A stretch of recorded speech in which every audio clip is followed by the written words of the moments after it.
ये तु सर्वाणि कर्माणि मयि सन्न्यस्य मत्पराः अनन्येनैव योगेन मां ध्यायन्त उपासते तेषामहं समुद्धर्ता मृत्युसंसारसागरात् भवामि न चिरात् Partha मय्यावेशितचेतसाम्. For one who worships me, giving up all his activities unto me, and being devoted to me without deviation, engaged in devotional service, and always meditating upon me, who has fixed his mind upon me, O son of Pritha, for him I am the swift deliverer from the ocean of birth and death. Sarvani karmani mai sanyasya matparaha. So Krishna now is giving contrast from the previous process, which is so much full of troubles. So this other class of transcendentalists, what do? Sarvani karmani mai sanyasya. They give up the activities, but they give up the activities for Krishna. Not simply giving up and not doing any activity, no. So real sannyas means giving up the activities for Krishna or unto Krishna. As Krishna tells, so they will act. This is called Mai Sarvani Karmani Mai Sanyasya Mat Paraha. They are attached to Krishna, attached to me. Mat Paraha. So those who give up their activities unto me, they are attached to me. Ananyanaiva yogena mam dhyayanta upasate. Without any deviation, they are always thinking of Krishna. Dhyayanta. Always they are meditating on Krishna in all the activities that they do. Tesham aham samuddharta mrityu sansara sagarat. This world is called Mrityu Sansar. Sansriti means repeated birth and death. So here repeated birth and death happens in this world. This is ocean of miseries. So from the ocean, unless a person is airlifted, even the best of the swimmers cannot cross. Similarly, we have fallen in this ocean of death. So Krishna is the swift deliverer for his devotees, whose minds are attached to Krishna. They work only for the satisfaction of Krishna. In the other process, they have to make this body, mind very perfect, suitable, so that they can transfer themselves to any location that they desire. But a devotee doesn't have to wait to reach such perfection. Even if a devotee does not know how to transfer the soul among the chakras and raise it to the head, and then from the Brahmarandra, it is busted here, the top of the head, and the soul reaches the desired location in the spiritual world. So devotee need not wait for that process which yogis follow, because Krishna is the swift deliverer. So is it not the better process? Tesham aham samuddharta mrityu sansara sagarat. Aham samuddharta. I am the swift deliverer. In other process, Gyan Yoga, Dhyan Yoga, they depend upon their own prowess, their own physical mental capacity. But here devotee doesn't have to wait to develop the capacity. So if the capacity is there, that is very good. If they know the art, if they does not know, it does not matter, because Krishna will deliver them. So this is the best process. When Krishna takes charge, when Krishna is willing to take anybody, who can stop, because he is the topmost power. So thus this is the best process as Lord Krishna has recommended. Bhavami na chirat partha. So in the previous process we have seen bahunam janmanam ante. It takes many births. And here chirat means long time. Na chirat means not long, very short time. Bhavami na chirat partha. Gyan yogis will take many births, and a bhakti yogi will not take long. Very shortly I will deliver him. So the only condition Lord Krishna is mentioning is Maya veshita chetasam, Maya veshi manoyamam. Mind should be attached to Krishna. So thus one should always chant the holy names of Krishna, engage in service of Krishna under the guidance of his pure devotee spiritual master. This is the way of getting attachment for Krishna.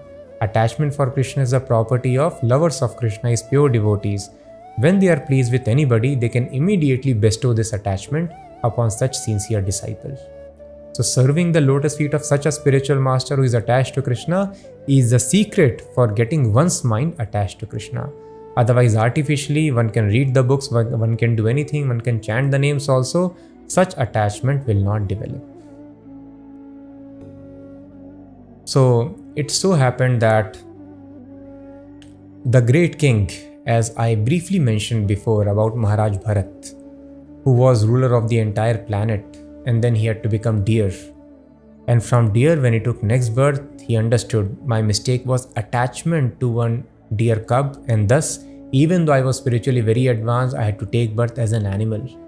Ordinarily, those who follow the path of spiritual life, they get at least a human form. But I did such gross mistake that I had to take this animal form. But by Krishna's mercy, he was able to remember his past 2 births. So he behaved like a madman, Jad Bharat. And because he was behaving like a madman, some people would actually consider him less intelligent. So once a king was going on his palanquin and he needed one palanquin carrier. So he told his men to go and search out for a suitable healthy man who can carry the palanquin along with others. So then Jad Bharat was healthy and he was like a madman and he will not resist. And when they told you please come, he went along with them. And then they told him you carry the palanquin. He was completely dependent upon will of Lord, understanding everything happens by. Of course, we should not artificially imitate him. We should try to plan our day, protect ourselves. But very exalted souls who can perceive the presence of God in every activity, they can practice such absolute dependence. We should not artificially imitate. If we drink poison, we will die. But Prahlad Maharaj can drink poison. Mirabai can drink poison. It can happen with them. So we should understand our position and try not to drink poison. I am not so advanced. But Bharat Maharaj, Jad Bharat, he was very advanced. Whatever people will tell him to do, he will do. He will not rebel. Once the dacoits caught him and they wanted to sacrifice him in front of goddess Chandi, Kali, he agreed. Just like an animal, they were about to kill him. But then the deity of goddess Kali broke apart and Kali appeared and killed all the dacoits. Because ultimately she is also Vaishnavi, energy of Krishna. She could not tolerate that. So he was so much surrendered. You want to kill me? Okay. If Krishna wishes, I will die. Anyway, this is just a change of dress. And now I am serving Krishna, meditating on Krishna. If thinking of Krishna I die, my next life is also successful. But I repeat, unless we are on that platform, we should not imitate such activities. An ordinary devotee, other devotees, they understand this body also belongs to Krishna. I should try my level best to protect my body for the service of Krishna. So when he agreed to go to carry the palanquin, then he was a devotee ultimately. So while carrying the palanquin, he was jumping, hopping a bit, and the king was getting disturbed inside. So he scolded him once, twice, still Jad Bharat wasn't responding to his chastisement. Then finally king came down, he told, don't you realize that you are a palanquin carrier, you do not know how to do it, why you are hopping, jumping and giving disturbance to the king? And that he was doing because there were so many ants. So a devotee doesn't even want to kill an ant, because an ant or a human being or a demigod, he sees everyone on equal level. Why should I give trouble to my brother who is in different dress? An ant bodies are just a different and a small dress, but the soul is same which is sitting inside. So that ants don't get trampled, he was hopping and jumping a bit. And then Bharat Maharaj, because anyway he was Paramhansa, most advanced spiritualist, he gave such instructions. Ultimately kings were all very pious, all were approved by the Brahmanas. So he was also having some spiritual knowledge. So when he heard these statements of Jad Bharat, he understood, I have committed a great mistake. He is most advanced spiritualist. So he immediately fell at the feet, he begged pardon, and then he asked him, after offering so much glorification and prayers, please tell me what is the secret of this consciousness, the consciousness which you are carrying, Krishna consciousness, always absorbed in thoughts of Krishna every moment. All the great transcendentalist sages, munis, they are hankering for this consciousness. This is the perfection of life. The Dhyan yogis, they have to sit in one place and somehow they are able to concentrate. Only the most advanced spiritualists, walking, talking, eating, sleeping, drinking, they are able to do this activity always. This perfectional platform. How you have attained this consciousness? Maya Veshya Mano Ye Mam, constant absorption in Krishna's thoughts. So then he spoke this beautiful shloka. He told, Rahu Ganay Tat Tapasana Yati Na Ched Jaya Nirvapanat Grahatva Na chandasa naiva jalagni suryair vina mahatpad rajobhishekam. It means, Rahugana, O King Rahugan, his name was Rahugan. Rahugana etat, this consciousness, tapasa nayati, cannot be attained by tapasya. You do lot of tapasya, you stop eating, drinking, and you take all physical, mental discomforts. You cannot attain this consciousness by tapasya. Tapasa nayati, by becoming sannyasi, you cannot do this. Na chejjaya nirvapanad grahadva, you leave your house or you do worship. Ijjaya, you keep on worshipping, but by worship also you will not attain this. Na chandasa, you read all the Vedas, Purana, scriptures very nicely. You become expert in following brahmacharya. You cannot attain this consciousness. Naiva jalagni suryair, jal agni surya. So this is unique tapasya in chilly winters, chilling temperatures. You keep yourself neck deep in water. Now we will die, of course, we should not practice that, but earlier people were having strong bodies and minds. So in such waters, pinching cold water, they would stand neck deep in it. And then when it is very, very hot, Jala Agni Surya, they will burn Agni all around, and then under hot sun they would sit in scorching Agni. So even if a person does all these kinds of very severe austerities, this consciousness cannot be attained. So by reading Vedas, you cannot attain brahmacharya, you cannot attain leaving your house, you cannot attain becoming sannyasi, you cannot attain. By doing any tapasya, you cannot attain worship, you cannot attain. Then what is left? So he told, Vina mahatpad rajobhishekam. Raj means dust. Mahatpad means the dust of the lotus feet of great devotees, pure devotees. Abhishekam means unless you smear yourself with the dust of the lotus feet of devotees. In other words, unless, yes, the dust of lotus feet of devotees is also powerful. That is why when we go to temples, we touch the steps and put on our head. Some people do not know. Why am I doing this? I am doing this because I am putting the dust. All the devotees are passing over those steps and I am taking the dust of the steps of the devotees. Some very advanced devotees, pure devotees also would have passed. If their dust I take on my lotus feet, then I get spiritually advanced.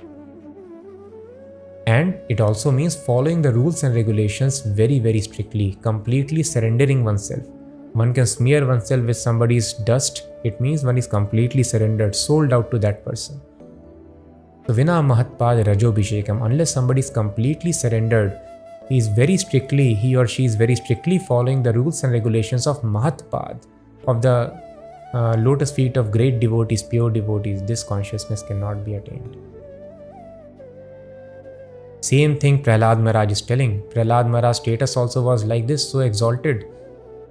Snake bite, nothing happens. You throw him from mountain, nothing happens. You put him under the hailstorms, nothing happens.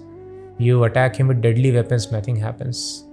Hiranyakashipu did tapasya for hundreds of years and then he got such amazing powers. And this small 5-year-old child was able to defeat all his powers. So he's surprised, what is the source of your power?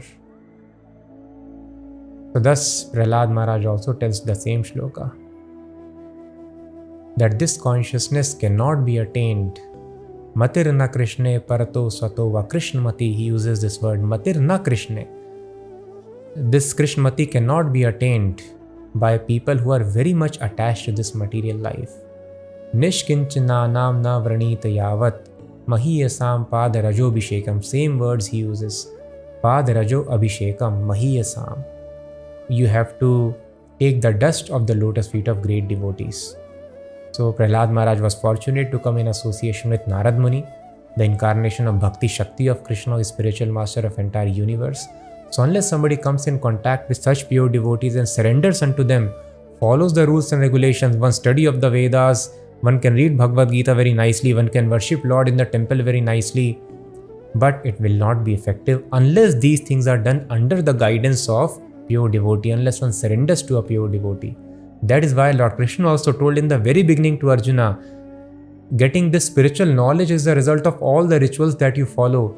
And to understand this knowledge, what you have to do is chapter 4, verse number 34, Tad Viddhi Pranipatena Pariprashnena Sevaya.